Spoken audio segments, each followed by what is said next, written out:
ਰੋਜ਼ਾਨਾ ਲੋਕਨਾਟ ਟੀਵੀ ਦਾ special programme ਖਬਰ ਸਵੇਰ ਦੇਖ ਰਹੇ ਹੋ ਤੁਸੀਂ ਤੇ ਮੈਂ ਹਾਂ ਤੁਹਾਡੇ ਨਾਲ ਲਖਵਿੰਦਰ ਸਿੰਘ ਮਾਨ ਲੈ ਕੇ ਹਾਜ਼ਰ ਹਾਂ ਪੰਜਾਬ ਦੀ ਰਾਜਨੀਤੀ ਦੀਆਂ ਕੁਝ ਵੱਡੀਆਂ ਤੇ ਅਹਿਮ ਖਬਰਾਂ। ਸਭ ਤੋਂ ਪਹਿਲਾਂ ਗੱਲਬਾਤ ਕਰਾਂਗੇ ਕਾਂਗਰਸ ਦੀ। ਕਾਂਗਰਸ ਦਾ ਜਿਸ ਦੇ ਵੱਲੋਂ ਕਿ ਕੇਂਦਰ ਦੇ ਵਿੱਚ ਦਿੱਲੀ ਦੇ ਵਿੱਚ ਇੱਕ ਅਹਿਮ ਮੀਟਿੰਗ ਕੀਤੀ ਗਈ ਹੈ। ਇਸ ਮੀਟਿੰਗ ਦੇ ਵਿੱਚ ਕਿਹੜੇ-ਕਿਹੜੇ ਵੱਡੇ ਲੀਡਰ ਸ਼ਾਮਲ ਹੋਏ ਸੀ ਤੇ ਕਿੰਨਾ ਮੁੱਦਿਆਂ ਉੱਪਰ ਚਰਚਾ ਹੋਈ ਹੈ, ਇਸ ਬਾਰੇ ਗੱਲਬਾਤ ਕਰਾਂਗੇ ਤੇ ਨਾਲ ਹੀ ਨਾਲ ਗੱਲਬਾਤ ਕਰਾਂਗੇ ਭਗਵੰਤ ਮਾਨ ਸਰਕਾਰ ਇੱਕ ਵਾਰ ਫਿਰ ਤੋਂ ਐਕਸ਼ਨ ਮੋਡ ਦੇ ਵਿੱਚ ਦਿਖਾਈ ਦੇ ਰਹੀ ਹੈ। ਸੋ ਚਰਚਾਵਾਂ ਇਹ ਨੇ ਕਿ ਇੱਕ ਵੱਡੇ ਮਗਰਮੱਛਾਂ ਦੇ ਉੱਪਰ ਵੱਡੀਆਂ ਕਾਰਵਾਈਆਂ ਹੋਣ ਲੱਗੀਆਂ ਨੇ। ਕਿਹੜੇ ਵੱਡੇ ਮਗਰਮੱਛ ਨੇ ਤੇ ਕਿਸ ਤਰ੍ਹਾਂ ਦੀਆਂ ਕਾਰਵਾਈਆਂ ਹੋਣਗੀਆਂ ਉਸ ਬਾਰੇ ਵੀ ਗੱਲਬਾਤ ਕਰਾਂਗੇ ਤੇ ਨਾਲ ਹੀ ਨਾਲ ਗੱਲਬਾਤ ਕਰਾਂਗੇ ਭਗਵੰਤ ਮਾਨ ਦੇ ਵੱਲੋਂ ਵਿਧਾਇਕਾਂ ਨੂੰ ਦਿੱਤੇ ਜਾਣ ਵਾਲੇ ਇੱਕ ਹੋਰ ਝਟਕੇ ਦੀ, ਜਿੱਥੇ ਕਿ ਪੈਨਸ਼ਨ ਦਾ ਝਟਕਾ ਪਹਿਲਾਂ ਵਿਧਾਇਕਾਂ ਨੂੰ ਦਿੱਤਾ ਗਿਆ ਸੀ। ਹਾਲਾਂਕਿ ਪ੍ਰਤੀਕਿਰਿਆਵਾਂ ਇਸ ਉੱਪਰ ਵੱਖ-ਵੱਖ ਆ ਰਹੀਆਂ ਨੇ, ਇਸ ਦੇ ਬਾਵਜੂਦ ਇੱਕ ਹੋਰ ਵੱਡਾ ਝਟਕਾ ਪੰਜਾਬ ਦੇ ਵਿਧਾਇਕਾਂ ਨੂੰ ਲੱਗਣ ਜਾ ਰਿਹਾ ਹੈ। ਕਿਹੜਾ ਉਹ ਝਟਕਾ, ਇਸ ਬਾਰੇ ਵੀ ਗੱਲਬਾਤ ਕਰਾਂਗੇ ਤੇ ਗੱਲਬਾਤ ਕਰਨ ਦੇ ਲਈ ਮੇਰੇ ਨਾਲ ਜੁੜੇ ਹੋਏ ਨੇ ਡਾਕਟਰ ਭੀਮਿੰਦਰ ਜੀ। ਸਭ ਤੋਂ ਪਹਿਲਾਂ ਸਵਾਗਤ ਕਰਾਂਗੇ ਡਾਕਟਰ ਸਾਹਿਬ, ਸਵਾਗਤ ਹੈ ਜੀ ਪ੍ਰੋਗਰਾਮ ਦੇ ਵਿੱਚ। ਜੀ ਬਹੁਤ-ਬਹੁਤ ਸ਼ੁਕਰੀਆ, ਮਿਹਰਬਾਨੀ, ਧੰਨਵਾਦ ਮਾਨ ਸਾਹਿਬ। ਸੋ ਡਾਕਟਰ ਸਾਹਿਬ, ਆਪਾਂ ਪ੍ਰੋਗਰਾਮ ਦੀ ਸ਼ੁਰੂਆਤ ਕਰੀਏ ਕਾਂਗਰਸ ਦੀ ਮੀਟਿੰਗ ਦੇ ਨਾਲ। ਜੀ, ਕਾਂਗਰਸ ਦੀ ਇੱਕ ਅਹਿਮ ਮੀਟਿੰਗ ਕੱਲ ਦਿੱਲੀ ਵਿੱਚ ਹੋਈ ਸੀ, ਜਿਸ ਦੇ ਵਿੱਚ ਕਾਂਗਰਸ ਦੇ ਵੱਡੇ ਲੀਡਰ ਸ਼ਾਮਲ ਹੋਏ ਸੀ। ਮੰਥਨ ਵੀ ਹੋਇਆ ਸੀ ਕਿਉਂਕਿ ਜਿੱਥੇ G23 ਦੇ ਜਿਹੜੇ ਮੈਂਬਰ ਨੇ ਉਹ ਲਗਾਤਾਰ ਕਾਂਗਰਸ ਹਾਈ ਕਮਾਨ ਦੇ ਉੱਪਰ ਦਬਾਅ ਬਣਾ ਰਹੇ ਨੇ। ਦਬਾਅ ਪੰਜਾਬ ਦੇ ਵਿੱਚੋਂ ਹੀ ਬਣਦਾ ਨਜ਼ਰ ਆਇਆ। ਕੱਲ ਗੁਪਤ ਮੀਟਿੰਗ ਇੱਕ ਨਵਜੋਤ ਸਿੰਘ ਸਿੱਧੂ ਦੇ ਵੱਲੋਂ ਵੀ ਕੀਤੀ ਗਈ ਸੀ। ਸੋ ਕਿਵੇਂ ਦੇਖ ਰਹੇ ਹੋ ਇਸ ਜੋ ਦੇਰ ਸ਼ਾਮ ਮੀਟਿੰਗ ਹੋਈ ਹੈ, ਇਸ ਦੇ ਵਿੱਚ ਕਿਹੜੇ ਮੁੱਦਿਆਂ ਉੱਪਰ ਚਰਚਾ ਹੋਏਗੀ? ਕਿਵੇਂ ਦੇਖ ਰਹੇ ਹੋ ਇਸ ਪੂਰੀ ਮੀਟਿੰਗ ਨੂੰ? ਜੀ ਮਾਨ ਸਾਹਿਬ, ਜਿੱਥੋਂ ਤੱਕ ਕਾਂਗਰਸ ਦਾ ਸੰਬੰਧ ਹੈ ਔਰ ਜਦੋਂ ਅਸੀਂ ਕਾਂਗਰਸ ਦੇ ਇਸ ਵੇਲੇ ਦੇ ਹਾਲਾਤ ਦੇਖਦੇ ਹਾਂ, ਚਾਹੇ ਉਹ ਸੈਂਟਰਲ ਲੈਵਲ ਦੇ ਹਾਲਾਤ ਹੋਣ, ਵੱਖ-ਵੱਖ ਸਟੇਟਾਂ ਦੇ ਹਾਲਾਤ ਹੋਣ, ਚਾਹੇ ਉਹ ਪੰਜਾਬ ਦੇ ਹਾਲਾਤ ਹੋਣ, ਤਾਂ ਤੁਹਾਨੂੰ ਬਹੁਤੇ ਸੁਖਾਵੇਂ ਹਾਲਾਤ ਜਿਹੜੇ ਨੇ ਉਹ ਨਹੀਂ ਦਿਖਾਈ ਦੇ ਰਹੇ। ਉਹਦਾ ਵੱਡਾ ਕਾਰਨ ਇਹ ਹੈ ਕਿ ਲਗਾਤਾਰ ਪਿਛਲੀਆਂ ਜਿਹੜੀਆਂ 10 ਚੋਣਾਂ ਹੋਈਆਂ ਨੇ, 10 ਸਟੇਟਾਂ ਦੇ ਵਿੱਚ ਚੋਣਾਂ ਹੋਈਆਂ ਨੇ। ਇਹ ਪਹਿਲਾਂ ਤੁਸੀਂ ਦੇਖਿਆ ਹੋਵੇਗਾ ਕਿ ਬੰਗਾਲ ਦੇ ਨਾਲ 5 ਸਟੇਟਾਂ ਦੇ ਵਿੱਚ ਉਸ ਵੇਲੇ ਚੋਣਾਂ ਹੋਈਆਂ, ਬੁਰੀ ਤਰ੍ਹਾਂ ਕਾਂਗਰਸ ਹਾਰੀ। ਔਰ ਉਸ ਤੋਂ ਬਾਅਦ ਪੰਜਾਬ ਦੇ ਨਾਲ ਹੋਰ ਜਿਹੜੀਆਂ ਸੀ ਵੱਖ-ਵੱਖ 4 ਸਟੇਟਾਂ ਦੀਆਂ ਚੋਣਾਂ ਹੋਈਆਂ, ਉਦੋਂ ਬੁਰੀ ਤਰ੍ਹਾਂ ਕਾਂਗਰਸ ਜਿਹੜੀ ਹੈਗੀ ਹੈ ਹਾਰੀ ਹੈ। ਸੋ ਕਹਿਣ ਦਾ ਮਤਲਬ ਇਹ ਹੈ ਕਿ ਲਗਾਤਾਰ ਜਦੋਂ ਤੁਹਾਡੇ ਕੋਲ ਹਾਰਾਂ ਤੇ ਹਾਰਾਂ ਸਾਹਮਣੇ ਤੁਹਾਡੇ ਆ ਰਹੀਆਂ ਨੇ ਔਰ ਤੁਹਾਨੂੰ ਕੋਈ ਆਸ ਦੀ ਚਿਣਗ ਦਿਖਾਈ ਨਹੀਂ ਦੇ ਰਹੀ, ਔਰ ਇਹਦਾ ਮਤਲਬ ਹੈ ਕਿ ਕਿਤੇ ਨਾ ਕਿਤੇ ਬੁਨਿਆਦੀ ਢਾਂਚੇ ਦੇ ਵਿੱਚ ਨੁਕਸ ਹੈ। ਔਰ ਉਸ ਬੁਨਿਆਦੀ ਢਾਂਚੇ ਨੂੰ ਫੜਨ ਦੀ ਕੋਸ਼ਿਸ਼ ਜਿਹੜੀ ਹੈਗੀ ਹੈ, ਜਾਂ ਬੁਨਿਆਦੀ ਜਿਹੜਾ ਸਵਾਲ ਹੈ ਕਿ ਇਹ ਸਾਰੀਆਂ ਚੀਜ਼ਾਂ ਕਿਉਂ ਵਾਪਰ ਰਹੀਆਂ ਨੇ, ਕਿਉਂ ਇਹ ਜਿਹੜੀ ਹੈਗੀ ਹਾਰ ਤੇ ਹਾਰ ਤੁਹਾਨੂੰ ਦੇਖਣੀ ਪੈ ਰਹੀ ਹੈ, ਇਹਦੇ ਉੱਤੇ ਗੱਲ ਜਿਹੜੀ ਹੈਗੀ ਹੈ ਨਹੀਂ ਫੋਕਸ ਹੋ ਰਹੀ। ਉਹਦਾ ਵੱਡਾ ਕਾਰਨ ਇਹ ਹੈ ਕਿ ਇੱਕ ਤਾਂ ਜਿਸ ਕਿਸਮ ਦਾ ਜੋ ਕਲਚਰ ਹੈ ਕਾਂਗਰਸ ਦਾ, ਚਾਹੇ ਤੁਸੀਂ ਦੇਖੋਗੇ ਕਿ ਉਹ ਇੱਕ ਚਮਚਾਗਿਰੀ ਵਾਲਾ ਕਲਚਰ ਹੈ। ਯਾਨੀ ਕਿ ਮੇਰਾ ਮਤਲਬ ਹੈ ਕਿ ਸਾਰੇ ਲੋਕ ਜਿਹੜੇ ਨੇ ਉਹ ਚਾਹੁੰਦੇ ਨੇ ਜੀ ਜਿਹੜੀ ਸੋਨੀਆ ਹੈ ਜਾਂ ਹੋਰ ਸੋਨੀਆ ਗਾਂਧੀ ਜੀ ਨੇ, ਜਾਂ ਜਿਹੜੇ ਰਾਹੁਲ ਗਾਂਧੀ ਜੀ ਨੇ, ਪ੍ਰਿਯੰਕਾ ਜੀ ਨੇ, ਇਹ ਸਾਰਿਆਂ ਦੀ ਚਮਚੀ ਮਾਰ ਕੇ ਇਹਨਾਂ ਨੂੰ ਇਹ ਦੱਸਿਆ ਜਾਏ ਕਿ ਤੁਸੀਂ ਹੀ ਪ੍ਰਧਾਨ ਦੇ ਲਾਇਕ ਹੋ, ਤੁਹਾਡੇ ਤੋਂ ਬਿਨਾਂ ਕਾਂਗਰਸ ਜਿਹੜੀ ਹੈਗੀ ਹੈ ਤਬਾਹ ਹੋ ਜਾਏਗੀ, ਤੁਹਾਡੇ ਤੋਂ ਬਿਨਾਂ ਕਾਂਗਰਸ ਤਾਂ ਇੱਕ ਦਿਨ ਚੱਲ ਹੀ ਨਹੀਂ ਸਕਦੀ। ਇਦਾਂ ਦੀਆਂ ਗੱਲਾਂ ਕੀਤੀਆਂ ਜਾਂਦੀਆਂ ਨੇ ਇਹਨਾਂ ਵੱਡੇ ਲੀਡਰਾਂ ਦੇ ਰਾਹੀਂ। ਜਦੋਂ ਤੁਸੀਂ ਇਹ ਕਹੋਗੇ ਕਿ ਇੱਕੋ ਹੀ ਪਰਿਵਾਰ ਨੂੰ ਸੱਤਾ ਸੌਂਪ ਕੇ ਰੱਖਣੀ ਹੈ, ਇੱਕੋ ਹੀ ਪਰਿਵਾਰ ਦੇ ਕੋਲੇ ਪ੍ਰਧਾਨਗੀ ਹੋਣੀ ਚਾਹੀਦੀ ਹੈ, ਤਾਂ ਦਿੱਕਤ ਕਿਤੇ ਨਾ ਕਿਤੇ ਇਹਦਾ ਮਤਲਬ ਹੈ ਕਿ ਇਹਨਾਂ ਵੱਡੇ ਲੀਡਰਾਂ ਦੀ ਸੋਚ ਦੇ ਵਿੱਚ ਹੈ। ਕਿਉਂਕਿ ਜੇਕਰ ਕਾਂਗਰਸ ਪਾਰਟੀ ਨੇ ਅੱਗੇ ਵਧਣਾ ਹੈ ਤਾਂ ਉਸ ਨੂੰ ਆਪਾਂ ਪਹਿਲਾਂ ਵੀ ਇਹ ਗੱਲ ਕਹਿ ਚੁੱਕੇ ਹਾਂ ਕਿ ਪਰਿਵਾਰਵਾਦ ਤੋਂ ਛੁਟਕਾਰਾ ਪਾਉਣਾ ਪਏਗਾ। ਪਰਿਵਾਰਵਾਦ ਆਪਾਂ ਸਾਰਿਆਂ ਨੇ ਦੇਖਿਆ ਹੈ ਕਿ ਤੁਸੀਂ ਮੋਤੀ ਲਾਲ ਨਹਿਰੂ, ਜਵਾਹਰ ਲਾਲ ਨਹਿਰੂ, ਸ਼੍ਰੀਮਤੀ ਇੰਦਰਾ ਗਾਂਧੀ ਜੀ, ਫਿਰ ਰਾਜੀਵ ਗਾਂਧੀ ਜੀ, ਫਿਰ ਸੋਨੀਆ ਗਾਂਧੀ ਜੀ, ਰਾਹੁਲ ਗਾਂਧੀ ਜੀ, ਪ੍ਰਿਯੰਕਾ ਗਾਂਧੀ ਜੀ, ਯਾਨੀ ਕਿ ਇੱਕੋ ਪਰਿਵਾਰ, ਇੱਕ ਆਪਾਂ ਪਿਛਲਾ 100 ਸਾਲ ਜਦੋਂ ਦੇਖਦੇ ਹਾਂ, ਕਾਂਗਰਸ ਦਾ ਇਤਿਹਾਸ ਦੇਖਦੇ ਹਾਂ, ਤਾਂ ਇੱਕੋ ਪਰਿਵਾਰ ਦੇ ਮੈਂਬਰ ਜਿਹੜੇ ਨੇ ਉਹ ਕਾਂਗਰਸ ਦੇ ਉੱਤੇ ਸਿੱਧੇ ਜਾਂ ਸਿੱਧੇ ਤੌਰ ਦੇ ਉੱਤੇ ਪਕੜ ਬਣਾ ਕੇ ਉਹਨਾਂ ਨੇ ਰੱਖੀ ਹੋਈ ਹੈ। ਇਹਦਾ ਮਤਲਬ ਹੈ ਕਿ ਬਹੁਤ ਵੱਡੀਆਂ ਦਿੱਕਤਾਂ ਇਸ ਵੇਲੇ ਕਾਂਗਰਸ ਨੂੰ ਸਾਹਮਣਾ ਕਰਨਾ ਪੈ ਰਿਹਾ ਹੈ। ਔਰ ਉਹਦਾ ਨਤੀਜਾ ਕੀ ਨਿਕਲਿਆ? ਇਹਦਾ ਫਾਇਦਾ ਬੀਜੇਪੀ ਨੂੰ ਬਹੁਤ ਜ਼ਿਆਦਾ ਹੋਇਆ ਹੈ। ਜਿਹੜੀ ਗੱਲ ਸਮਝਣ ਵਾਲੀ ਹੈ ਕਿ ਇਸ ਚੀਜ਼ ਦਾ, ਇਸ ਪਰਿਵਾਰਵਾਦ ਨੂੰ ਟਾਰਗੇਟ ਕਰਕੇ ਬੀਜੇਪੀ ਜਿਹੜੀ ਹੈਗੀ ਹੈ ਅੱਗੇ ਵੱਧਦੀ ਰਹੀ ਹੈ। ਔਰ ਆਪਾਂ ਨੇ ਦੇਖਿਆ ਹੈ ਕਿ ਲਗਾਤਾਰ ਬੀਜੇਪੀ ਭਾਰਤ ਦੇ ਵਿੱਚ ਸਟਰੋਂਗ ਹੋ ਰਹੀ ਹੈ ਔਰ ਕਿਉਂਕਿ ਵਿਰੋਧੀ ਧਿਰ ਜਿਹੜੀ ਹੈਗੀ ਹੈ ਬਿਲਕੁਲ ਖਤਮ ਹੋਣ ਕਿਨਾਰੇ ਹੈ। ਤੁਸੀਂ ਮਹਿੰਗਾਈ ਦੀ ਆਪਾਂ ਗੱਲ ਕਰਦੇ ਹਾਂ, ਅੱਜ ਮਹਿੰਗਾਈ ਸਿਖਰਾਂ ਨੂੰ ਛੋ ਰਹੀ ਹੈ। ਕਿਉਂ ਛੋ ਰਹੀ ਹੈ? ਕਿਉਂਕਿ ਵਿਰੋਧੀ ਧਿਰ ਦਾ ਡਰ ਜਿਹੜਾ ਹੈਗਾ ਬੀਜੇਪੀ ਨੂੰ, ਜਿਹੜੀ ਸੱਤਾਸ਼ੀਲ ਪਾਰਟੀ ਹੈ ਜਿਹਦੇ ਕੋਲ ਸੱਤਾ ਹੈ ਕੇਂਦਰ ਦੇ ਵਿੱਚ, ਔਰ ਤੁਸੀਂ ਦੇਖੋਗੇ ਕਿ ਲਗਾਤਾਰ ਪੈਟਰੋਲ ਡੀਜ਼ਲ ਗੈਸ ਤੇ ਜਿਹੜੇ ਨੇ ਭਾਅ ਉਹ ਰੇਟ ਜਿਹੜੇ ਨੇ ਵੱਧ ਰਹੇ ਨੇ। ਇਹਦਾ ਮਤਲਬ ਇਹੀ ਹੈ ਕਿ ਕਾਂਗਰਸ ਨੂੰ ਸੀਰੀਅਸਲੀ ਸੋਚਣਾ ਪਏਗਾ ਜੇਕਰ ਕਾਂਗਰਸ ਬੀਜੇਪੀ ਦਾ ਬਦਲ ਬਣਨਾ ਚਾਹੁੰਦੀ ਹੈ, ਕਿਉਂਕਿ 24 ਦੀਆਂ ਜਿਹੜੀਆਂ ਚੋਣਾਂ ਨੇ ਬਹੁਤ ਨੇੜੇ ਆ ਚੁੱਕੀਆਂ ਨੇ। ਬਹੁਤ ਥੋੜਾ ਸਮਾਂ, ਲਗਭਗ 2 ਜਾਂ ਸਵਾ 2 ਸਾਲ ਜਿਹੜੇ ਨੇ ਉਹ ਬਾਕੀ ਬਚੇ ਨੇ। ਸੋ ਇਹਨਾਂ 2 ਸਾਲਾਂ ਦੇ ਵਿੱਚ ਤੁਸੀਂ ਕਿੰਨਾ ਕੁਝ ਡਿਵੈਲਪ ਕਰ ਲੋਗੇ, ਕਿੰਨਾ ਕੁ ਆਪਣੀਆਂ ਮੀਟਿੰਗਾਂ ਕਰਕੇ ਜਿਹੜੀਆਂ ਨੇ ਅੱਗੇ ਵਧਾਓਗੇ ਆਪਣੇ ਕਾਰਜ ਨੂੰ, ਇਹ ਕੋਈ ਬਹੁਤੀਆਂ ਸੰਭਾਵਨਾਵਾਂ ਨਜ਼ਰ ਨਹੀਂ ਆ ਰਹੀਆਂ। ਕਿਉਂਕਿ ਬੁਨਿਆਦੀ ਢਾਂਚੇ ਦੇ ਵਿੱਚ ਜਿਹੜਾ ਹੈਗਾ ਫਰਕ ਲਿਆਉਣਾ ਪਏਗਾ ਤੁਹਾਨੂੰ। ਉੱਪਰ ਤੋਂ ਲੈ ਕੇ ਨੀਚੇ ਤੱਕ ਆਪਣੇ, ਚਾਹੇ ਉਹ ਪ੍ਰਧਾਨ ਹੋਣ, ਚਾਹੇ ਕੋਈ ਹੋਰ ਜਥੇਬੰਦਕ ਢਾਂਚਾ ਹੋਵੇ, ਤੁਹਾਨੂੰ ਉਹਦੇ ਵਿੱਚ ਬੁਨਿਆਦੀ ਸ਼ਿਫਟ ਜਿਹੜੀ ਹੈਗੀ ਆ ਕਰਨੀ ਪਏਗੀ। ਬੁਨਿਆਦੀ ਸ਼ਿਫਟ ਦਾ ਮਤਲਬ ਇਹ ਹੈ ਕਿ ਤੁਹਾਨੂੰ ਮੈਰਿਟ ਦੇ ਆਧਾਰ ਦੇ ਉੱਤੇ ਲੋਕ ਜਿਹੜੇ ਨੇ ਉਹ ਅੱਗੇ ਲਿਆਉਣੇ ਹੋਣਗੇ। ਤੁਹਾਨੂੰ ਆਮ ਵਲੰਟੀਅਰ, ਜਿਹਦੇ ਬਾਰੇ ਕਿਸੇ ਵੇਲੇ ਆਪਾਂ ਸਾਰੇ ਜਾਣਦੇ ਹਾਂ ਕਿ ਨਵਜੋਤ ਸਿੰਘ ਸਿੱਧੂ ਇਹ ਗੱਲ ਕਰਿਆ ਕਰਦੇ ਸੀਗੇ ਕਿ ਭਾਈ ਜਿਹੜੀਆਂ ਤੁਸੀਂ ਚੇਅਰਮੈਨੀਆਂ ਦਿੱਤੀਆਂ ਹੋਈਆਂ ਨੇ ਪੈਸੇ ਲੈ ਕੇ, ਉਹ ਤੁਸੀਂ ਆਪਣੇ ਵਲੰਟੀਅਰ ਨੂੰ ਦਿਓ। ਆਮ ਜਿਹੜੇ ਗਰੀਬ ਵਲੰਟੀਅਰ ਨੇ ਔਰ ਜਿਹੜੇ ਸਾਲਾਂ ਬੱਧੀ ਕੰਮ ਕਰ ਰਹੇ ਨੇ ਕਾਂਗਰਸ ਦੇ ਵਿੱਚ, ਉਹਨਾਂ ਨੂੰ ਤੁਸੀਂ ਕਿਉਂ ਨਹੀਂ ਚੇਅਰਮੈਨੀਆਂ ਦਿੰਦੇ? ਸੋ ਇਹ ਸਵਾਲ ਜਿਹੜੇ ਨੇ ਬਹੁਤ ਵੱਡੇ ਇਸ ਵੇਲੇ ਜਿਹੜੇ ਨੇ ਕਾਂਗਰਸ ਦੇ ਉੱਤੇ ਉੱਠਦੇ ਨਜ਼ਰ ਆ ਰਹੇ ਨੇ, ਜਥੇਬੰਦਕ ਢਾਂਚੇ ਦੇ ਉੱਤੇ। ਔਰ ਜਦੋਂ ਜਿਸ ਤਰ੍ਹਾਂ ਦਾ ਜਥੇਬੰਦਕ ਢਾਂਚਾ ਹੁੰਦਾ ਹੈ ਉਸੇ ਤਰ੍ਹਾਂ ਦੀ ਉਹਦੀ ਵਿਚਾਰਧਾਰਾ ਬਣ ਜਾਂਦੀ ਹੈ।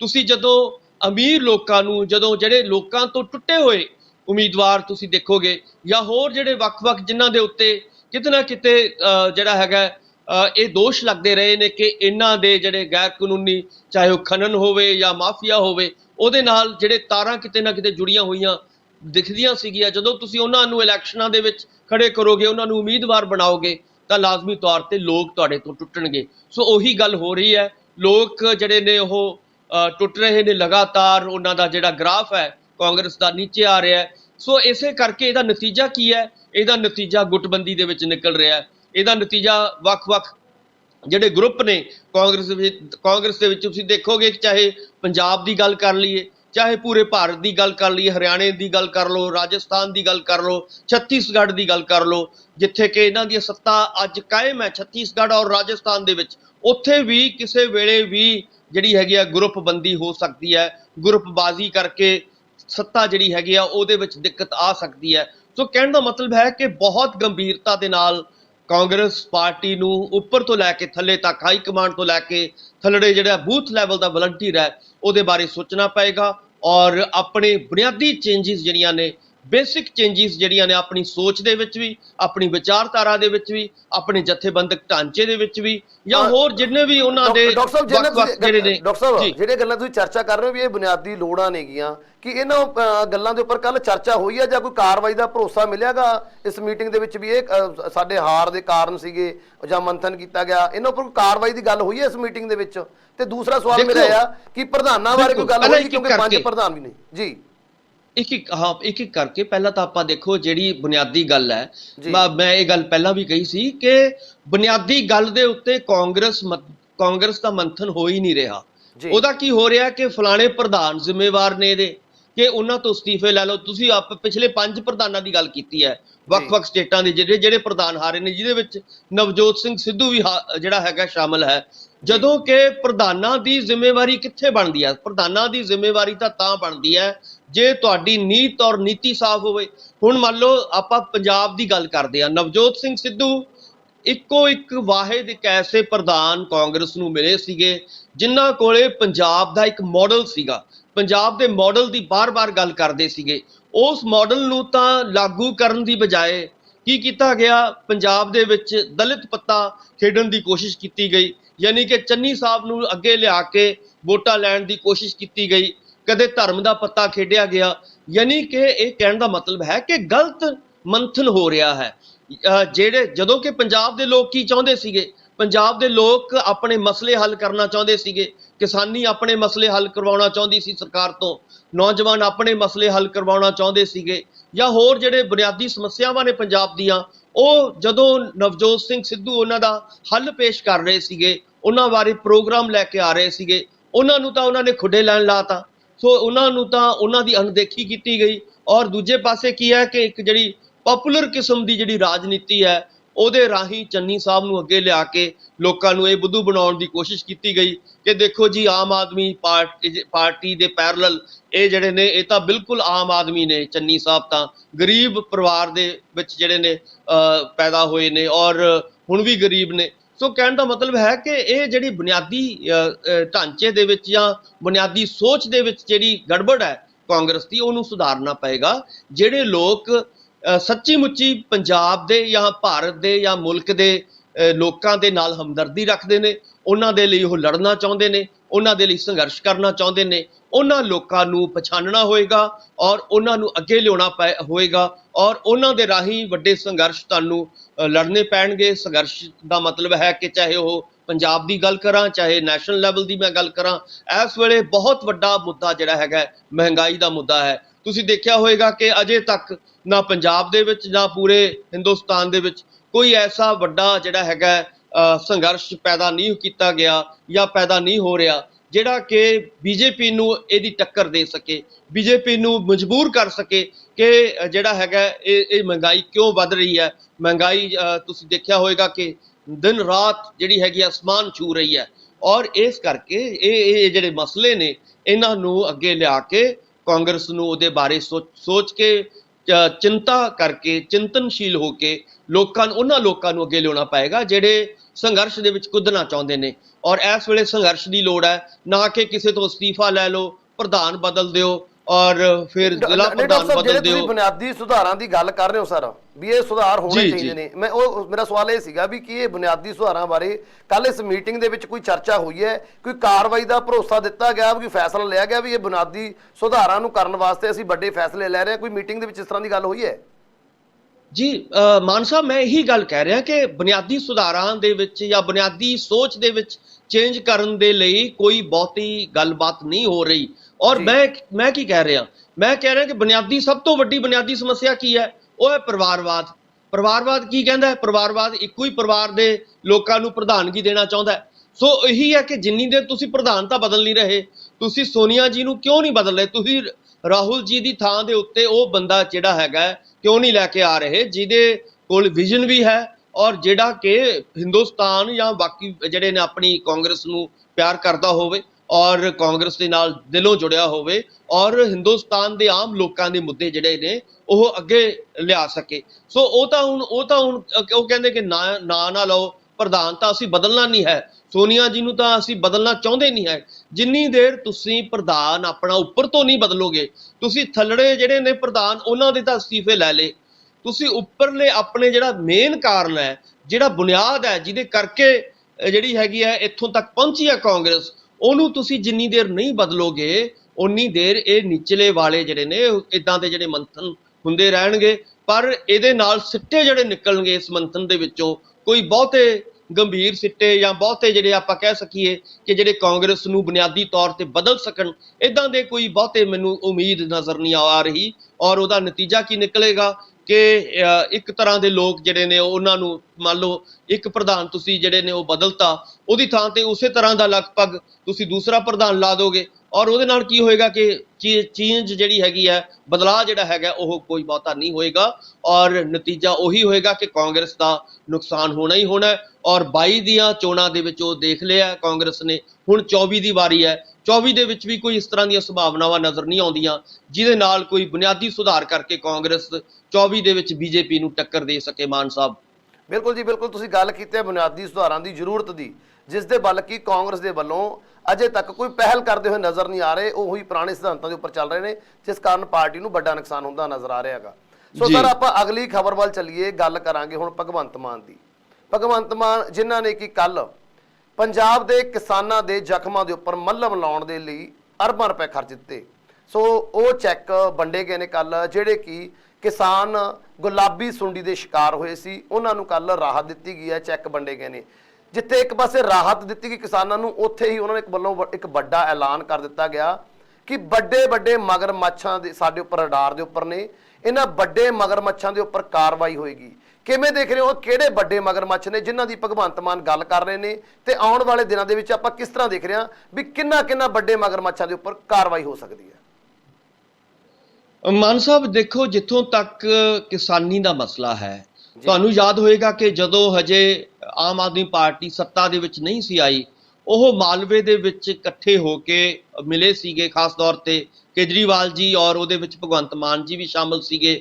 ਇਹਨਾਂ ਹੀ ਕਿਸਾਨਾਂ ਨੂੰ ਮਿਲੇ ਸੀਗੇ ਔਰ ਉਹਨਾਂ ਨੇ ਕਿਹਾ ਸੀਗਾ ਕਿ ਜਦੋਂ ਸਾਡੀ ਸੱਤਾ ਆ ਗਈ ਤੁਸੀਂ ਮਾਰਚ ਅਪ੍ਰੈਲ ਤੱਕ ਇੰਤਜ਼ਾਰ ਕਰ ਲਓ ਔਰ ਕਿਰਪਾ ਕਰਕੇ ਖੁਦਕੁਸ਼ੀ ਨਹੀਂ ਕਰਨੀ ਕਿਸੇ ਨੇ, ਤੁਸੀਂ ਦੇਖਿਆ ਹੋਏਗਾ। ਔਰ ਜਦੋਂ ਪਿਛਲੇ ਦਿਨਾਂ ਦੇ ਵਿੱਚ ਗੁਲਾਬੀ ਸੁੰਡੀ ਜਿਹੜੀ ਉਹਦੀ ਮਾਰ ਪੈ ਗਈ ਸੀ ਕਿਸਾਨੀ ਦੀਆਂ ਫਸਲਾਂ ਦੇ ਉੱਤੇ, ਤਾਂ ਬਹੁਤ ਸਾਰੇ ਕਿਸਾਨਾਂ ਨੇ ਉਸ ਵੇਲੇ ਵੀ ਖੁਦਕੁਸ਼ੀ ਕੀਤੀ ਸੀਗੀ ਔਰ ਉਹ ਸਹਾਰ ਨਹੀਂ ਸੀ ਪਾਏ ਵੱਡੇ ਘਾਟੇ ਨੂੰ। ਸੋ ਨਤੀਜਾ ਕੀ ਨਿਕਲਿਆ ਸੀਗਾ ਕਿ ਕਿਸਾਨ ਹੋਰ ਕਰਜ਼ਾਈ ਹੋ ਗਿਆ ਸੀਗਾ ਔਰ ਕਿਸਾਨ ਜਿਹੜੇ ਨੇ ਵੱਡੇ ਸੰਕਟ ਦੇ ਵਿੱਚ, ਮਾਲਵੇ ਦੇ ਖਾਸ ਤੌਰ ਤੇ ਜਿੱਥੇ ਜਿਹਨੂੰ ਕਪਾਹ ਦੀ ਬੈਲਟ, ਜਿਹਨੂੰ ਨਰਮੇ ਦੀ ਬੈਲਟ ਕਿਹਾ ਜਾਂਦਾ ਹੈ। ਸੋ ਇਹ ਬੈਲਟ ਉਹ ਬੈਲਟ ਹੈ ਜਿਹਦੇ ਵਿੱਚ ਆਮ ਆਦਮੀ ਪਾਰਟੀ ਦਾ ਬਹੁਤ ਵੱਡਾ ਜਿਹੜਾ ਹੈਗਾ ਰੋਲ ਹੈ, ਆਮ ਆਦਮੀ ਪਾਰਟੀ ਨੂੰ ਜਿਤਾਉਣ ਦੇ ਵਿੱਚ, ਇਹ ਖਾਸ ਤੌਰ ਤੇ ਕਿਸਾਨੀ ਦਾ ਰੋਲ। ਸੋ ਇਸ ਕਰਕੇ ਆਪਾਂ ਕਹਿ ਸਕਦੇ ਹਾਂ ਕਿ ਕਿਸਾਨੀ ਦੀ ਬਾਂਹ ਫੜੀ ਹੈ ਭਗਵੰਤ ਮਾਨ ਹੋਰਾਂ ਦੀ ਸਰਕਾਰ ਨੇ, ਭਗਵੰਤ ਮਾਨ ਨੇ। ਸੋ ਇਸ ਕਰਕੇ ਬਹੁਤ ਇੱਕ ਚੰਗਾ ਸ਼ਗਨ ਕਹਿ ਸਕਦੇ ਹਾਂ, ਕਿਉਂਕਿ ਕਿਸਾਨੀ ਦੀਆਂ ਹੁਣ ਤੱਕ ਜਿਹੜੀਆਂ ਆਪਾਂ ਕਹਿ ਸਕਦੇ ਹਾਂ ਕਿ ਸਰਕਾਰਾਂ ਕਿਸਾਨੀ ਦੇ ਨਾਂ ਤੇ ਤਾਂ ਬਣਦੀਆਂ ਜ਼ਰੂਰ ਰਹੀਆਂ ਨੇ, ਚਾਹੇ ਉਹ ਅਕਾਲੀ ਦਲ ਬੀਜੇਪੀ ਦੀ ਸਰਕਾਰ ਬਣਦੀ ਰਹੀ ਹੋਵੇ, ਚਾਹੇ ਉਹ ਕਾਂਗਰਸ ਦੀ ਸਰਕਾਰ ਬਣਦੀ ਰਹੀ ਹੋਵੇ। ਵੱਖ-ਵੱਖ ਪਿਛਲੇ 20-25 ਸਾਲਾਂ ਤੋਂ ਜਦੋਂ ਅਸੀਂ ਦੇਖਦੇ ਹਾਂ ਕਿ ਖੁਦਕੁਸ਼ੀਆਂ ਦਾ ਜਿਹੜਾ ਟ੍ਰੈਂਡ ਹੈ ਉਹ ਲਗਾਤਾਰ ਵੱਧ ਰਿਹਾ ਹੈ। ਉਹ ਟ੍ਰੈਂਡ ਇਸ ਲਈ ਵਧਿਆ ਸੀਗਾ ਕਿਉਂਕਿ ਕਿਸਾਨਾਂ ਨੂੰ ਜਿਹੜਾ ਸਰਕਾਰਾਂ ਲਾਰੇ ਲਾ ਕੇ ਬਹੁਤ ਜ਼ਿਆਦਾ ਉਹਨਾਂ ਦਾ ਜਿਹੜਾ ਹੈਗਾ ਬਹੁਤ ਜ਼ਿਆਦਾ ਨੁਕਸਾਨ ਜਦੋਂ ਵੀ ਹੁੰਦਾ ਸੀਗਾ, ਚਾਹੇ ਉਹ ਹੜ੍ਹਾਂ ਨੂੰ ਲੈ ਕੇ ਹੁੰਦਾ ਹੋਵੇ, ਚਾਹੇ ਉਹ ਇੱਦਾਂ ਦੀ ਕੋਈ ਜਿਹੜੀਆਂ ਸੁੰਡੀਆਂ ਦੇ ਨਾਲ ਹੁੰਦਾ ਹੋਵੇ, ਪਹਿਲਾਂ ਚਿੱਟੀ ਸੁੰਡੀ ਨੇ ਫਸਲਾਂ ਤਬਾਹ ਕੀਤੀਆਂ, ਫਿਰ ਹੁਣ ਗੁਲਾਬੀ ਸੁੰਡੀ ਨੇ, ਚਾਹੇ ਉਹ ਜਿਹੜੀਆਂ ਇੱਦਾਂ ਦੀਆਂ ਕੀਟਨਾਸ਼ਕ ਜਿਹੜੀਆਂ ਜਾਲੀ ਦਵਾਈਆਂ ਨੇ ਉਹਨਾਂ ਦੇ ਕਰਕੇ, ਜਾਂ ਜਿਹੜੇ ਜਾਲੇ ਬੀਜ ਨੇ, ਕਈ ਵਾਰੀ ਤਾਂ ਉਹ ਬੀਜ ਵਿਚਾਰੇ ਕਿਸਾਨ ਮਹਿੰਗੇ ਭਾਅ ਦਾ ਖਰੀਦਦੇ ਸੀਗੇ ਔਰ ਬੀਜ ਜਿਹੜਾ ਸੀਗਾ ਉਹ ਉਗਦਾ ਹੀ ਨਹੀਂ ਸੀਗਾ ਔਰ ਇਸ ਕਰਕੇ ਵੀ ਕਿਸਾਨਾਂ ਦੇ ਉੱਤੇ ਕਰਜ਼ਾ ਚੜ੍ਹਦਾ ਰਿਹਾ ਹੈ। ਸੋ ਕਹਿਣ ਦਾ ਮਤਲਬ ਇਹ ਹੈ ਕਿ ਕੁੱਲ ਮਿਲਾ ਕੇ ਜਿਹੜੇ ਤੁਸੀਂ ਵੱਡੇ ਮਗਰਮੱਛਾਂ ਦੀ ਗੱਲ ਕਰ ਰਹੇ ਹੋ, ਇਹ ਉਹੀ ਸਰਕਾਰਾਂ ਜ਼ਿੰਮੇਵਾਰ ਨੇ ਜਿਹੜਾ ਕਿ ਕੱਲ ਭਗਵੰਤ ਮਾਨ ਜੀ ਇਸ਼ਾਰਾ ਕਰ ਰਹੇ ਸੀਗੇ, ਜਿਨ੍ਹਾਂ ਨੇ ਕਿਸਾਨਾਂ ਦੀ ਕਿਤੇ ਵੀ ਬਾਂਹ ਨਹੀਂ ਫੜੀ। ਔਰ ਇਹ ਲੋਕ ਜਿਹੜੇ ਨੇ ਜਿਹਦੇ ਵਿੱਚ ਬਿਜ਼ਨਸਮੈਨ ਵੱਡੇ ਵੱਡੇ ਜਿਹੜੇ ਨੇ, ਬਹੁਤ ਵੱਡੇ ਵੱਡੇ ਜਿਹੜੇ ਫੈਕਟਰੀਆਂ ਦੇ ਮਾਲਕ ਨੇ ਔਰ ਇਹਨਾਂ ਜਿਹੜੀਆਂ ਖਾਸ ਤੌਰ ਤੇ ਜਿਹੜੀਆਂ ਕੀਟਨਾਸ਼ਕ ਦਵਾਈਆਂ ਨੂੰ ਬਣਾਉਣ ਵਾਲੇ ਜਿਹੜੇ ਪੂੰਜੀਪਤੀ ਲੋਕ ਨੇ, ਉਹ ਕਦੇ ਵੀ ਜਿਹੜੇ ਨੇ ਸਾਹਮਣੇ ਨਹੀਂ ਆ ਸਕੇ ਕਿਉਂਕਿ ਉਹਨਾਂ ਦੇ ਨਾਲ ਸਰਕਾਰਾਂ ਦਾ ਕਿਤੇ ਨਾ ਕਿਤੇ ਗੱਠਜੋੜ ਜਿਹੜਾ ਹੈਗਾ ਜ਼ਰੂਰ ਦਿਖਾਈ ਦਿੰਦਾ ਰਿਹਾ। ਸੋ ਚਾਹੇ ਉਹਦੇ ਲਈ ਖੇਤੀਬਾੜੀ ਮੰਤਰੀ ਸਾਹਿਬ ਹੋਣ, ਪਿਛਲੇ ਲੰਬੇ ਸਮੇਂ ਤੋਂ ਜਿਹੜੇ ਵੀ ਖੇਤੀਬਾੜੀ ਮੰਤਰੀ ਰਹੇ ਨੇ ਉਹਨਾਂ ਦੀ ਜ਼ਿੰਮੇਵਾਰੀ ਵੀ ਫਿਕਸ ਹੁੰਦੀ ਹੈ। ਇਸੇ ਤਰ੍ਹਾਂ ਇਹ ਕੀਟਨਾਸ਼ਕ ਦਵਾਈਆਂ ਨੂੰ ਬਣਾਉਣ ਵਾਲੇ ਜਿਹੜੇ ਫੈਕਟਰੀਆਂ ਦੇ ਮਾਲਕ ਨੇ ਉਹਨਾਂ ਦੇ ਉੱਤੇ ਕੋਈ ਅੱਜ ਤੱਕ ਕਾਰਵਾਈ ਨਹੀਂ ਹੋਈ, ਜਾਂ ਹੋਰ ਜਿਹੜੇ ਇਹਨਾਂ ਨੂੰ ਪ੍ਰੋਟੈਕਟ ਕਰਨ ਵਾਲੇ ਇਹਨਾਂ ਸਾਰੀਆਂ ਚੀਜ਼ਾਂ ਨੂੰ, ਉਹ ਵੀ ਜਿਹੜੇ ਵੱਡੇ ਅਧਿਕਾਰੀ ਨੇ ਉਹਨਾਂ ਦੇ ਉਹ ਨਾਮ ਵੀ ਕਦੇ ਸਾਹਮਣੇ ਨਹੀਂ ਆਏ। ਸੋ ਕੁੱਲ ਮਿਲਾ ਕੇ ਜੇਕਰ ਆਮ ਆਦਮੀ ਪਾਰਟੀ ਦੀ ਸਰਕਾਰ ਆਉਣ ਵਾਲੇ ਦਿਨਾਂ ਦੇ ਵਿੱਚ ਇਹਨਾਂ ਸਾਰਿਆਂ ਦੇ ਨਾਮਾਂ ਨੂੰ ਜਿਹੜੀ ਹੈਗੀ ਤਹਿਕੀਕਾਤ ਕਰਕੇ ਲੋਕਾਂ ਦੇ ਸਾਹਮਣੇ ਅੱਗੇ ਲਿਆਉਂਦੀ ਹੈ ਜਾਂ ਲੋਕਾਂ ਦੀ ਕਚਹਿਰੀ ਦੇ ਵਿੱਚ ਅੱਗੇ ਲੈ ਕੇ ਆਉਂਦੀ ਹੈ, ਤਾਂ ਇੱਕ ਬਹੁਤ ਵੱਡਾ ਕਦਮ ਕਹਿ ਸਕਦੇ ਹਾਂ ਕਿ ਹੋਏਗਾ। ਔਰ ਇਹਦਾ ਇਸ਼ਾਰਾ ਭਗਵੰਤ ਮਾਨ ਹੋਰਾਂ ਨੇ ਕੱਲ ਆਪਣੀ ਸਪੀਚ ਦੇ ਵਿੱਚ ਕੀਤਾ ਹੈ ਔਰ ਬਕਾਇਦਾ ਤੌਰ ਤੇ ਕਿਹਾ ਹੈ ਕਿ ਜਿਹੜੀਆਂ ਪਿਛਲੀਆਂ ਸਰਕਾਰਾਂ ਜਿਨ੍ਹਾਂ ਕਰਕੇ ਕਿਸਾਨੀ ਅੱਜ ਇਸ ਕਗਾਰ ਤੇ ਪਹੁੰਚੀ ਹੈ ਕਿ ਉਹ ਖੁਦਕੁਸ਼ੀ ਕਰਨ ਦੇ ਲਈ ਮਜਬੂਰ ਹੈ, ਤਾਂ ਉਹ ਜਿਹੜੇ ਨੇ ਲੋਕ ਜ਼ਰੂਰ ਅੱਗੇ ਆਉਣੇ ਚਾਹੀਦੇ ਨੇ ਔਰ ਉਹਨਾਂ ਦੇ ਨਾਮ ਲੋਕਾਂ ਦੇ ਸਾਹਮਣੇ ਰੱਖੇ ਜਾਣੇ ਚਾਹੀਦੇ ਨੇ ਔਰ ਕਾਨੂੰਨ ਦੇ ਹਿਸਾਬ ਦੇ ਨਾਲ ਜੋ ਵੀ ਕਾਰਵਾਈ ਬਣਦੀ ਹੈ ਉਹਨਾਂ ਦੇ ਉੱਤੇ ਹੋਣੀ ਚਾਹੀਦੀ ਹੈ। ਔਰ ਉਮੀਦ ਕਿਸਾਨਾਂ ਨੂੰ ਮੈਨੂੰ ਲੱਗਦਾ ਹੈ ਕਿ ਜ਼ਰੂਰ ਵੱਜੀ ਹੈ ਕਿਉਂਕਿ ਉਹਨਾਂ ਨੇ ਕਿਹਾ ਹੈ ਕਿ ਇਹ ਕਿਸਾਨਾਂ ਦਾ ਆਮ ਲੋਕਾਂ ਦੀ ਸਰਕਾਰ ਹੈ, ਕਿਸਾਨਾਂ ਦੀ ਸਰਕਾਰ ਹੈ। ਸੋ ਇੱਥੋਂ ਆਪਾਂ ਕਹਿ ਸਕਦੇ ਹਾਂ ਕਿ ਅੰਦਾਜ਼ਾ ਲਾ ਸਕਦੇ ਹਾਂ ਕਿ ਆਉਣ ਵਾਲੇ ਦਿਨਾਂ ਦੇ ਵਿੱਚ ਉਹੀ ਜਿਹੜੇ ਗੁਨਾਹਗਾਰ ਲੋਕ ਨੇ ਜਿਨ੍ਹਾਂ ਕਰਕੇ ਫਸਲਾਂ ਤਬਾਹ ਹੋਈਆਂ ਨੇ, ਜਿਨ੍ਹਾਂ ਕਰਕੇ ਕਿਸਾਨਾਂ ਨੇ ਖੁਦਕੁਸ਼ੀਆਂ ਕੀਤੀਆਂ ਨੇ, ਜਿਨ੍ਹਾਂ ਕਰਕੇ ਕਿਸਾਨੀ ਦੇ ਉੱਤੇ ਕਰਜ਼ੇ ਚੜ੍ਹਦੇ ਰਹੇ ਨੇ, ਉਹ ਲੋਕ ਜਿਹੜੇ ਨੇ ਉਹ ਜ਼ਰੂਰ ਕਾਨੂੰਨ ਦੇ ਸ਼ਿਕੰਜੇ ਦੇ ਵਿੱਚ ਜਾਣੇ ਚਾਹੀਦੇ ਨੇ। ਇਹ ਜ਼ਰੂਰ ਆਪਾਂ ਤਵੱਕੋ ਕਰ ਸਕਦੇ ਹਾਂ ਭਗਵੰਤ ਮਾਨ ਜੀ ਦੀ ਸਰਕਾਰ ਕੋਲੋਂ। ਮਾਨ ਸਾਹਿਬ ਜੀ ਬਿਲਕੁਲ ਬਿਲਕੁਲ ਹੋਣਾ ਵੀ ਚਾਹੀਦਾ ਸਰ, ਕਿਉਂਕਿ ਜਿਹੜੇ ਵੱਡੇ ਵੱਡੇ ਮਗਰਮੱਛ ਨੇ ਇਹ ਲਗਾਤਾਰ ਕਿਸਾਨੀ ਨੂੰ ਖੋਰਾ ਲਾ ਰਹੇ ਨੇ। ਉਹ ਕਿਸਾਨੀ ਜਿਹੜੀ ਸਾਡੇ ਦੇਸ਼ ਦੀ, ਜੇਕਰ ਪੰਜਾਬ ਦੀ ਛੱਡੀਏ ਪੂਰੇ ਦੇਸ਼ ਦੀ ਰੀੜ ਹੈਗੀ ਜਿਸ ਦੇ ਉੱਪਰ ਸਾਡੇ ਦੇਸ਼ ਦੀ ਅਰਥ ਵਿਵਸਥਾ ਟਿਕੀ ਹੈ, ਉਸ ਕਿਸਾਨੀ ਨੂੰ ਇਹ ਵੱਡੇ ਮਗਰਮੱਛ ਖੋਰਾ ਲਾ ਰਹੇ ਨੇ। ਇਹਨਾਂ ਉੱਪਰ ਕਾਰਵਾਈ ਹੋਣੀ ਵੀ ਚਾਹੀਦੀ ਤੇ ਇਹਦੇ ਸੰਕੇਤ ਵੀ ਸਾਫ਼ ਤੌਰ ਤੇ ਕੱਲ ਭਗਵੰਤ ਮਾਨ ਦੇ ਵੱਲੋਂ ਦਿੱਤੇ ਗਏ ਨੇ। ਆਉਣ ਵਾਲੇ ਦਿਨਾਂ ਦੇ ਵਿੱਚ ਸਾਨੂੰ ਉਮੀਦ ਹੈ ਕਿ ਬੜੀ ਜਲਦੀ ਇਹਨਾਂ ਦੇ ਉੱਪਰ ਕਾਰਵਾਈ ਹੋਏਗੀ। ਸਰ ਆਪਾਂ ਤੀਸਰੀ ਖਬਰ ਵੱਲ ਚੱਲੀਏ ਸਰ, ਉਹ ਵੀ ਜਿਹੜੀ ਕਿ ਭਗਵੰਤ ਮਾਨ ਦੇ ਫੈਸਲੇ ਨਾਲ ਹੀ ਜੁੜੀ ਹੋਈ ਹੈ। ਇੱਕ ਅਹਿਮ ਫੈਸਲਾ ਪੈਨਸ਼ਨ ਨੂੰ ਲੈ ਕੇ, ਵਿਧਾਇਕਾਂ ਦੀ ਪੈਨਸ਼ਨ ਨੂੰ ਲੈ ਕੇ ਭਗਵੰਤ ਮਾਨ ਦੀ ਸਰਕਾਰ ਵੱਲੋਂ ਜਾਂ ਆਮ ਆਦਮੀ ਪਾਰਟੀ ਦੀ ਸਰਕਾਰ ਵੱਲੋਂ ਕੀਤਾ ਗਿਆ ਸੀ, ਜਿਸ ਦੇ ਵਿੱਚ ਸਾਡੇ ਵਿਧਾਇਕ, ਸਾਬਕਾ ਵਿਧਾਇਕ ਕਾਫੀ ਤਰਲੋ ਮੱਛੀ ਹੋਏ ਨੇ, ਸਦਮੇ ਦੇ ਵਿੱਚ ਕਹਿ ਦਈਏ। ਵੱਖ-ਵੱਖ ਪ੍ਰਤੀਕਿਰਿਆਵਾਂ ਆ ਰਹੀਆਂ ਨੇ, ਵਾਦ ਵਿਵਾਦ ਬਣਾਉਣ ਦੀ ਕੋਸ਼ਿਸ਼ ਕਰ ਰਹੇ ਨੇ। ਬਾਵਜੂਦ ਇਸ ਦੇ ਭਗਵੰਤ ਮਾਨ ਦੇ ਵੱਲੋਂ, ਹਾਲੇ ਕਿ ਇਹ ਪ੍ਰਤੀਕਿਰਿਆਵਾਂ ਆਉਣੀਆਂ ਰੁਕੀਆਂ ਨਹੀਂ, ਇਸ ਦੇ ਬਾਵਜੂਦ ਭਗਵੰਤ ਮਾਨ ਸਰਕਾਰ ਦੇ ਵੱਲੋਂ ਇੱਕ ਵੱਡਾ ਫੈਸਲਾ ਲਿਆ ਜਾ ਰਿਹਾ ਹੈ। ਇੱਕ ਵੱਡਾ ਝਟਕਾ ਵਿਧਾਇਕਾਂ ਨੂੰ ਹੋਰ ਮਿਲਣ ਵਾਲਾ ਹੈ। ਕਿਆਸ ਰਾਹੀਆਂ ਇਹ ਨੇ, ਚਰਚਾਵਾਂ ਇਹ ਨੇ ਕਿ ਆਪਣੇ ਸਰਕਾਰੀ ਖਜ਼ਾਨੇ ਦੇ ਉੱਪਰੋਂ ਵਜਨ ਘਟਾਉਣ ਦੇ ਲਈ, ਬੋਝ ਘਟਾਉਣ ਦੇ ਲਈ ਭਗਵੰਤ ਮਾਨ ਇੱਕ ਵੱਡਾ ਫੈਸਲਾ ਲੈਣ ਜਾ ਰਹੇ ਨੇ। ਹੁਣ ਉਹਨਾਂ ਵੱਲੋਂ ਚਰਚਾਵਾਂ ਇਹ ਨੇ ਕਿ ਜਿਹੜੇ ਵਿਧਾਇਕਾਂ ਦੀ ਇਨਕਮ ਟੈਕਸ ਬਣਦੀ ਹੈ ਉਹ ਸਰਕਾਰੀ ਖਜ਼ਾਨੇ 'ਚੋਂ ਭਰਿਆ ਜਾਂਦਾ, ਵਿਧਾਇਕਾਂ ਦਾ, ਮੰਤਰੀਆਂ ਦਾ ਇਨਕਮ ਟੈਕਸ। ਸੋ ਆਉਣ ਵਾਲੇ ਦਿਨਾਂ ਵਿੱਚ ਹੋ ਸਕਦਾ ਭਗਵੰਤ ਮਾਨ ਸਾਹਿਬ ਇਹ ਫੈਸਲਾ ਲੈਣ ਵੀ ਇਹ ਇਨਕਮ ਟੈਕਸ ਵੀ ਵਿਧਾਇਕ ਆਪਣੇ ਤੌਰ ਤੇ ਭਰਨਗੇ। ਸੋ ਇੱਕ ਵੱਡਾ ਝਟਕਾ ਹੋਏਗਾ ਪੈਨਸ਼ਨਾਂ ਤੋਂ ਬਾਅਦ ਵਿਧਾਇਕਾਂ ਦੇ ਲਈ, ਮੰਤਰੀਆਂ ਦੇ ਲਈ। ਕਿਵੇਂ ਦੇਖ ਰਹੇ ਹੋ ਇਸ ਵੱਡੇ ਫੈਸਲੇ ਨੂੰ, ਜਿਹੜਾ ਫੈਸਲਾ ਭਗਵੰਤ ਮਾਨ ਆਉਣ ਵਾਲੇ ਦਿਨਾਂ ਵਿੱਚ ਲੈਣ ਵਾਲੇ ਨੇ, ਜਿਹਦੇ ਕੀ ਕਿਆਸ ਰਾਹੀਆਂ ਤੇਜ਼ੀ ਨਾਲ ਅੱਗੇ ਫੈਲ ਰਹੀਆਂ ਨੇ? ਜੀ ਮਾਨ ਸਾਹਿਬ, ਦੇਖੋ ਇਹ ਫੈਸਲਾ ਜਿਹੜਾ ਹੈਗਾ ਇਹ ਵੀ ਇਤਿਹਾਸਕ ਹੋਏਗਾ। ਜਿਵੇਂ ਪੈਨਸ਼ਨ ਵਾਲਾ ਫੈਸਲਾ ਹੈ, ਆਪਾਂ ਸਾਰੇ ਜਾਣਦੇ ਹਾਂ ਕਿ ਇੱਕ ਪਾਸੇ ਸਰਕਾਰਾਂ ਕੀ ਕਰਦੀਆਂ ਰਹੀਆਂ ਨੇ ਕਿ ਜਿਹੜੇ ਸਰਕਾਰੀ ਜਾਂ ਗੈਰ ਸਰਕਾਰੀ ਜਾਂ ਅਰਧ ਸਰਕਾਰੀ ਕਰਮਚਾਰੀ ਹੁੰਦੇ ਨੇ, ਉਹਨਾਂ ਨੂੰ ਤਾਂ ਕਦੇ ਪੈਨਸ਼ਨਾਂ ਜਿਹੜੀਆਂ ਪੂਰੀਆਂ ਮਿਲਦੀਆਂ ਹੀ ਨਹੀਂ ਹੈਗੀਆਂ। ਆਪਾਂ ਸਾਰੇ ਜਾਣਦੇ ਹਾਂ 2004 ਤੋਂ ਬਾਅਦ ਤਾਂ ਪਾਲਿਸੀ ਜਿਹੜੀ ਸੈਂਟਰ ਸਰਕਾਰ ਹੈ ਉਹ ਲੈ ਕੇ ਆ ਰਹੀ ਹੈ ਕਿ ਭਾਈ 2004 ਤੋਂ ਬਾਅਦ ਜਿਹੜੇ ਵੀ ਕਰਮਚਾਰੀ ਭਰਤੀ ਹੋ ਰਹੇ ਨੇ ਉਹਨਾਂ ਨੂੰ ਕੋਈ ਪੈਨਸ਼ਨ ਨਹੀਂ ਹੈ, ਉਹ ਪੈਨਸ਼ਨ ਹੀ ਉਹਨਾਂ ਦੀ ਬੰਦ ਕੀਤੀ ਜਾ ਰਹੀ ਹੈ। ਸੋ ਦੂਜੇ ਪਾਸੇ ਜਿਹੜੇ ਕਰਮਚਾਰੀ, ਜਿਹੜੇ ਚਾਹੇ ਉਹ ਸਰਕਾਰੀ ਨੇ ਚਾਹੇ ਕੋਈ ਹੋਰ ਨੇ, ਉਹ ਜਦੋਂ 30-30 ਸਾਲ 35-35 ਸਾਲ ਨੌਕਰੀ ਕਰਦੇ ਹੈ, ਉਹਨਾਂ ਨੂੰ ਤਾਂ ਇੱਕ ਪੈਨਸ਼ਨ ਬੜੀ ਮੁਸ਼ਕਿਲ ਨਾਲ ਮਿਲਦੀ ਹੈ। ਔਰ ਉਹ ਵੀ ਆਪਾਂ ਸਾਰੇ ਜਾਣਦੇ ਹਾਂ ਕਿ ਜਿਹੜੀਆਂ ਸਰਕਾਰਾਂ ਕਹਿੰਦੀਆਂ ਨੇ ਕਿ ਦੇਖੋ ਜੀ ਖਜ਼ਾਨਾ ਖਾਲੀ ਹੈ, ਔਰ ਲੇਟ ਮਿਲਦੀ ਆ ਉਹਨਾਂ ਨੂੰ 2-2 3-3 ਮਹੀਨੇ 6-6 ਮਹੀਨੇ ਤੱਕ ਜਿਹੜੀ ਪੈਨਸ਼ਨ ਨਹੀਂ ਸੀ ਮਿਲਦੀ। ਸੋ ਹੁਣ ਕੀ ਹੋ ਰਿਹਾ, ਹੁਣ ਆਪਾਂ ਦੂਜੇ ਪਾਸੇ ਕੀ ਦੇਖ ਰਹੇ ਹਾਂ ਕਿ ਜਿਹੜੇ ਇਹ ਵਿਧਾਇਕ ਨੇ ਇਹ ਲਗਾਤਾਰ, ਚਾਹੇ ਕੋਈ 4 ਦਿਨ ਵਿਧਾਇਕ ਰਹਿ ਜੇ ਉਹਦੀ ਵੀ ਪੈਨਸ਼ਨ, ਚਾਹੇ ਕੋਈ 2 ਵਾਰੀ 3 ਵਾਰੀ 4 ਵਾਰੀ 10-10 ਵਾਰੀ 11-11 ਵਾਰੀ ਵਾਲੇ ਜਿਹੜੇ ਵਿਧਾਇਕ ਨੇ ਉਹ ਕਰੋੜਾਂ ਰੁਪਏ ਦੀ ਜਿਹੜੀ ਹੈਗੀ ਆ ਪੈਨਸ਼ਨਾਂ ਲੈਂਦੇ ਰਹੇ ਔਰ ਉਹਨਾਂ ਨੂੰ ਸਕੀਮ ਜਿਹੜੀ ਹੈਗੀ ਆ ਇਹ ਉਹਨਾਂ ਦੇ ਉੱਤੇ ਲਾਗੂ ਸੀਗੀ। ਸੋ ਉਹ ਸਕੀਮ ਜਿਹੜੀ ਹੈਗੀ ਬੰਦ ਕੀਤੀ ਗਈ ਭਗਵੰਤ ਮਾਨ ਦੇ ਰਾਹੀਂ। ਇੱਕ ਬਹੁਤ ਵੱਡਾ ਫੈਸਲਾ, ਹਾਲਾਂਕਿ ਜਿਵੇਂ ਤੁਸੀਂ ਕਹਿ ਰਹੇ ਹੋ ਬਹੁਤ ਸਾਰੇ ਵਿਧਾਇਕਾਂ ਨੇ ਰੌਲਾ ਵੀ ਪਾਇਆ ਔਰ ਇਹ ਵੀ ਕੋਸ਼ਿਸ਼ ਕੀਤੀ ਗਈ ਸਾਡੇ ਤਾਂ ਖਰਚੇ ਬੜੇ ਨੇ ਜੀ, ਸਾਡੇ ਤਾਂ ਜਿਹੜਾ ਹੈਗਾ ਅਸੀਂ ਬੱਚੇ ਵੀ ਪੜ੍ਹਾਉਣੇ ਨੇ, ਅਸੀਂ ਪਰਿਵਾਰ ਪਾਲਣਾ ਹੈ। ਇੱਦਾਂ ਦੀ ਕੋਈ ਗੱਲ ਨਹੀਂ ਹੈ। ਇਹ ਜਿੰਨੇ ਵੀ ਵਿਧਾਇਕ ਨੇ ਬਹੁਤ, ਇਹ ਮੈਨੂੰ ਲੱਗਦਾ ਹੈ ਕਿ ਚਾਹੇ ਉਹ ਕਾਂਗਰਸ ਦੇ ਹੋਣ, ਅਕਾਲੀ ਦਲ ਦੇ ਹੋਣ, ਬੀਜੇਪੀ ਦੇ ਹੋਣ, ਕਰੋੜਪਤੀ ਤੋਂ ਘੱਟ ਤਾਂ ਕੋਈ ਹੈ ਹੀ ਨਹੀਂ ਹੈ। ਸੋ ਇਸ ਕਰਕੇ ਇੱਦਾਂ ਦੀ ਗੱਲ ਨਹੀਂ ਸੀਗੀ, ਕਿਉਂਕਿ ਹੁਣ ਕੀ ਹੈ ਕਿ ਇਹ ਜਿਹੜਾ ਨਵਾਂ ਲਾਅ ਆਉਣ ਦੀ ਸੰਭਾਵਨਾ ਹੈ, ਨਵਾਂ ਕਾਨੂੰਨ ਲਿਆਉਣ ਦੀ ਸੰਭਾਵਨਾ ਹੈ, ਉਹ ਇਹ ਹੈ ਕਿ ਜਿਹੜੇ ਵੀ ਵਿਧਾਇਕਾਂ ਦੇ ਜਿਹੜੇ ਇਨਕਮ ਟੈਕਸ ਹੈ, ਇਨਕਮ ਟੈਕਸ ਤਾਂ ਅਸੀਂ ਆਪ ਖੁਦ ਭਰਨਾ ਹੁੰਦਾ ਹੈ। ਸਾਡੇ ਪੈਸੇ ਦੇ ਰਾਹੀਂ ਜਿਹੜੇ ਵੀ ਬਾਕੀ ਸਰਕਾਰੀ ਕਰਮਚਾਰੀ ਨੇ ਜਾਂ ਅਸੀਂ ਬਾਕੀ ਜਿਹੜੇ ਲੋਕ ਹੈ, ਚਾਹੇ ਬਿਜ਼ਨਸਮੈਨ ਨੇ ਚਾਹੇ ਕੋਈ ਹੋਰ ਨੇ, ਉਹ ਆਪਣੇ ਇਨਕਮ ਟੈਕਸ ਆਪ ਭਰਦੇ ਆ, ਹਮੇਸ਼ਾ ਹੀ ਇਹ ਹੁੰਦਾ। ਪਰ ਇਹ ਕਿਹੜਾ ਕਾਨੂੰਨ ਆ ਗਿਆ, ਨਵਾਂ ਲਿਆਂਦਾ ਗਿਆ, ਲੋਕਾਂ ਨੂੰ ਤਾਂ ਇਹਦੇ ਬਾਰੇ ਬਹੁਤੀ ਜਾਣਕਾਰੀ ਨਹੀਂ ਦਿੱਤੀ ਗਈ ਕਿ ਤੁਹਾਡਾ ਇਨਕਮ ਟੈਕਸ ਵੀ ਜਿਹੜਾ ਹੈਗਾ ਉਹ ਸਰਕਾਰ ਭਰਦੀ ਹੈ ਵਿਧਾਇਕਾਂ ਦਾ।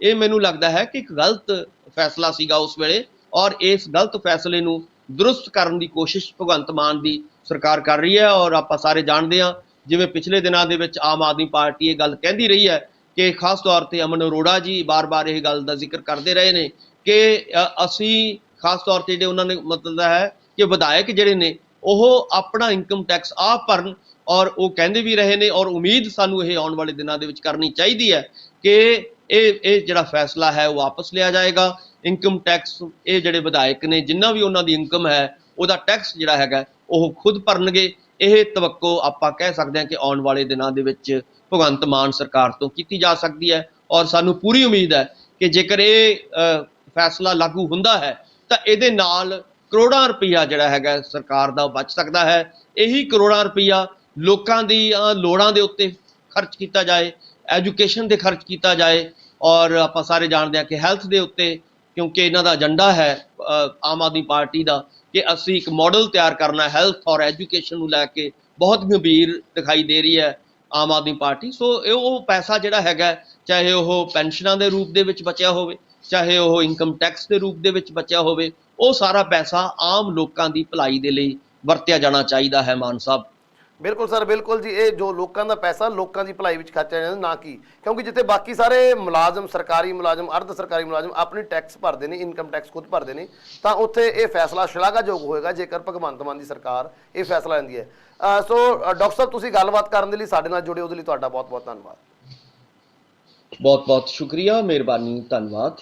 ਸੋ ਇਹ ਸਨ ਡਾਕਟਰ ਭੀਮਿੰਦਰ ਜੀ, ਜਿਨ੍ਹਾਂ ਨੇ ਅੱਜ ਦੀਆਂ ਇਹਨਾਂ ਅਹਿਮ ਖਬਰਾਂ ਦੇ ਉੱਪਰ ਵਿਸਥਾਰ ਦੇ ਨਾਲ ਚਰਚਾ ਕੀਤੀ ਹੈ। ਉਮੀਦ ਹੈ ਡਾਕਟਰ ਸਾਹਿਬ ਦੁਆਰਾ ਕੀਤੀ ਹੋਈ ਚਰਚਾ ਸਾਡੇ ਦਰਸ਼ਕਾਂ ਨੂੰ ਜ਼ਰੂਰ ਪਸੰਦ ਆਈ ਹੋਵੇਗੀ। ਤੁਹਾਨੂੰ ਇਹ ਚਰਚਾ ਕਿਵੇਂ ਲੱਗੀ, ਸਾਨੂੰ ਕਮੈਂਟ ਕਰਕੇ ਜ਼ਰੂਰ ਦੱਸਿਓ। ਅਗਲੇ ਪ੍ਰੋਗਰਾਮ ਵਿੱਚ ਫਿਰ ਤੋਂ ਸਾਡੀ ਹੋਏਗੀ ਮੁਲਾਕਾਤ। ਉਦੋਂ ਤੱਕ ਸਾਨੂੰ ਦਿਓ ਇਜਾਜ਼ਤ। ਧੰਨਵਾਦ।